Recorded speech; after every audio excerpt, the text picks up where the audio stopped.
నీ పరిశుద్ధ నామంకి స్తోత్రములు. మరి దావీదు దేవుని యొక్క హృదయానుసారుడు అని చెప్పటానికి మరి ఒక వచనము మనం తీసుకుంటున్నాము. 57వ కీర్తన 3. ఆయన ఆకాశం నుండి ఆజ్ఞ ఇచ్చి నన్ను రక్షించును. దేవుడు తన కృపా సత్యములను పంపును. మనకి ఇంపార్ట్ అయిన ఈ 2 వాక్యాలు మనం తీసుకున్నాము. ఆకాశము నుండి ఆజ్ఞ ఇచ్చి నన్ను రక్షించును అంటున్నాడు. ఈ ఆజ్ఞ ఏంటిది అనంటే దీపం. సామెతలు 6:23 ఆజ్ఞ దీపముగాను కదా! అయితే ఈ దీపం ఎవరు? ప్రకటన 21:23 గొర్రె పిల్లయే దానికి దీపం. ఈ గొర్రె పిల్ల ఎవరు? యేసుక్రీస్తు. చూడండి, ఈ ఆజ్ఞ ఆకాశము నుండి వచ్చింది. ఆ! కదా!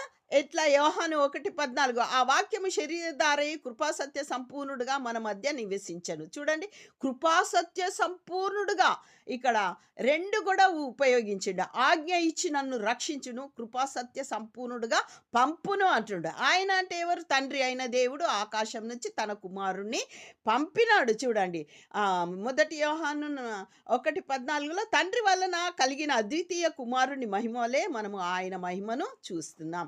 అది వెలుగుతూ ఉన్న దీపము. దేవునికి స్తోత్రం. ఇక్కడ ఎందుకు మళ్ళీ ఆజ్ఞ పంపిస్తున్నాడు, ఆ దీపాన్ని పంపిస్తున్నాడు అంటే, ఆజ్ఞాతిక్రమం చేసి పాపం చేయడం ద్వారా అక్కడ పాపం వలన వచ్చిన జీతం మరణము, నిశ్చయంగా చచ్చేదం అని అంటే చనిపోయి దీపం ఆరిపోయింది. అది ఎవరు పెట్టిన దీపము? సామెతలు 20:27 నరుని ఆత్మ యెహోవా పెట్టిన దీపం. ఇది ఎప్పుడు నిత్యం వెలగాల. నిర్గమ 27:20లో మరియు దీపము నిత్యము వెలుగుచుండునట్లు ప్రదీపనకు దంచి తీసిన అచ్చమైన ఒలివ నూనె తీయవలెను. ఈ ఒలివ నూనె అంటే పరిశుద్ధాత్మ. ఇది ఎప్పుడు మనలో ఉండి ఈ వాక్యం అనే దేవుడు ఈ దీపము ఎప్పుడు యెహోవా పెట్టినటువంటి ఈ దీపము, ఆకాశం నుంచి పంపించినటువంటి ఈ దీపము, కృపాసత్య సంపూర్ణుడు అయినటువంటి ఈయనను మనం ఎల్లప్పుడూ మన హృదయంలో ఉంచుకోవాలి.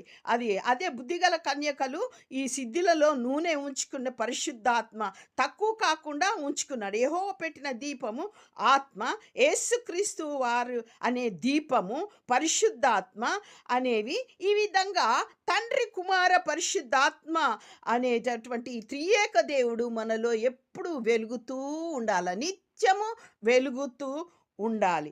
కాబట్టి ఆ త్రియేక దేవుని నిత్యము నివసించాలి అనేదే ఈ నిత్య దీపము, వెలుగుచున్న దీపము, ఈ ఆత్మ దీపము, యెహోవా పెట్టిన దీపము, మరి యేసుక్రీస్తు వారిని దీపముగా మనలో పెట్టినది.